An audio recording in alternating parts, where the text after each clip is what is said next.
AITA for saying you should have thought about that before you procreated. My ex and I have a 13-year-old daughter, Nee, and has several medical conditions that require a lot of attention.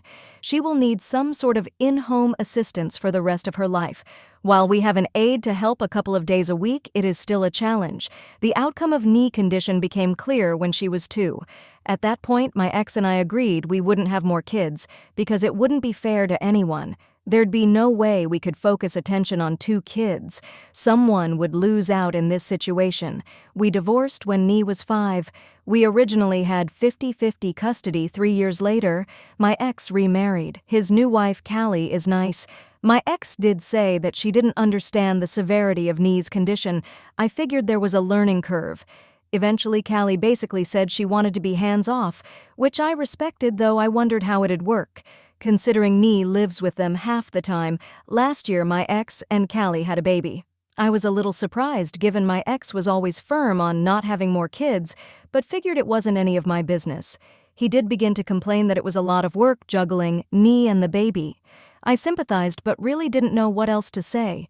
Recently, the venting got worse. He said Callie yelled at him for taking Nee to her physical therapy appointment instead of helping her with the baby. He brought up potentially having Nee stay with me more. I wasn't entirely shocked, but it pissed me off. I said Nee was his daughter. He can't just abandon that responsibility. He asked what he was supposed to do about the baby. I said maybe you should have thought of that before you procreated. I mean, really, we discussed this 10 years ago as to why it'd be hard to juggle 2 kids. Why did you think having another would be a good idea?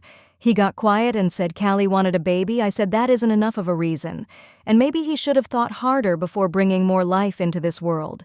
The conversation ended with me saying I'd call my lawyer and we could arrange for him to have less custody, as I'd rather my daughter be properly cared for than be viewed as a burden. Callie called me that night, very upset that I had made my ex cry and that I said her baby shouldn't exist.